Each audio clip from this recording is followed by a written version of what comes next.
I have a few questions. Are you permanently going to be celibate or just until marriage? Personally, I am thinking of deciding to go celibate as a permanent solution.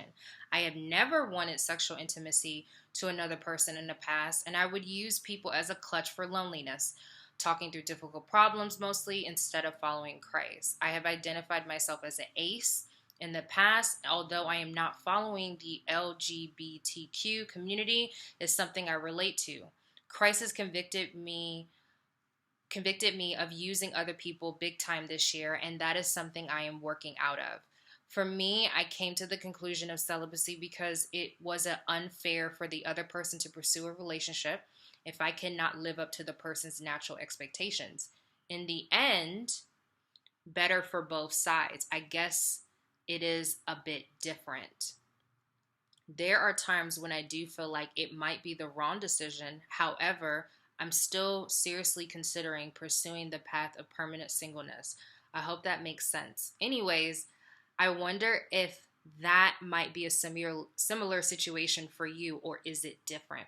What is your advice for sex repulsed people? I really hope that you're able to have a good journey throughout the period of your life. This was an amazing question and comment under how to be celibate. There was a video that I did about that, and I really want to break this down.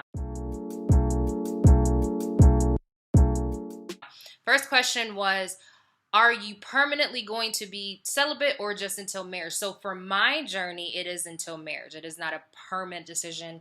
I'm not called to that. So that's your first question, right? Now let's dive into what you said. You said you're personally deciding to be celibate permanently. I never wanted sexual intimacy with another person. That is very telling. I'm going to stop right here.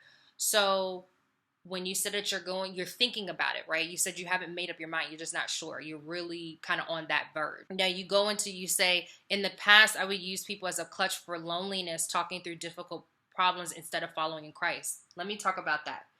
So when you said you use people as a clutch for loneliness, now the one thing I love is the fact that you're vulnerable and that you are self-aware, that instead of going to God about the loneliness, about whatever it is that you were dealing with, you would run to people.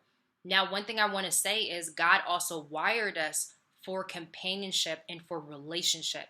So, but we are supposed to go to him first. But we are supposed to have community of friends, of believers, and people that can guide us and people that we can talk to about our issues in this life. You said you identify yourself as an ace in the past. Now, according to WebMD, this is the definition of being asexual. Asexual is the lack of sexual attraction to others or a low interest in sexual activity. Some people consider asexuality be their sexual orientation, and others describe it as an absence of sexual orientation. So basically, in simple terms, it just means you have little to no sexual attraction or desire. And that definition alone, being asexual, is not sinful. And it is possible for a Christian to be asexual, right? Now, when it comes to sexual desire, the Bible is clear that we need to keep our desires under control. But what about a person who has no desire for sexual things? While the Bible doesn't speak directly to this, being asexual can be beneficial, and there are times where it can be detrimental. One of the things you said was you're not following the LGBTQ community as something you can relate to. I cannot comment on that because I do not know enough about that community. So I'm going to leave that there. Now, you said Christ convicted me of using other people big time this year, and that's something I'm working out on. Thank God for that. For me, I have come to the conclusion that celibacy, it was unfair for the other person to pursue a relationship if I can't live up to that person's natural expectations. That I want to talk about. You know yourself enough to say, I am asexual. This is how I'm wired. And being in a relationship where someone is, they do not have that same desire. They do want to be physically intimate with me, and I don't desire it. That is not good. And it's not even about being unfair. It's just not, it's not a fit. It's not the right fit. A person who is asexual can have a desire for a relationship and intimacy. And in many cases, that desire can lead a person to get married, even if they are asexual. And this is very similar to what the person is talking about. In doing so, they are fulfilling their need for companionship. However, This is when an asexual can become detriment, especially if the spouse is not. If both parties are asexual, then it probably will not cause a problem. Part of the covenant in marriage is that each party fulfills the sexual desire of another, not in a way that is selfish, but in a way that is loving and selfless. If you have little or no desire for sexual activity and your partner does, this can cause a problem, leading to one party being sexually unfulfilled in the marriage.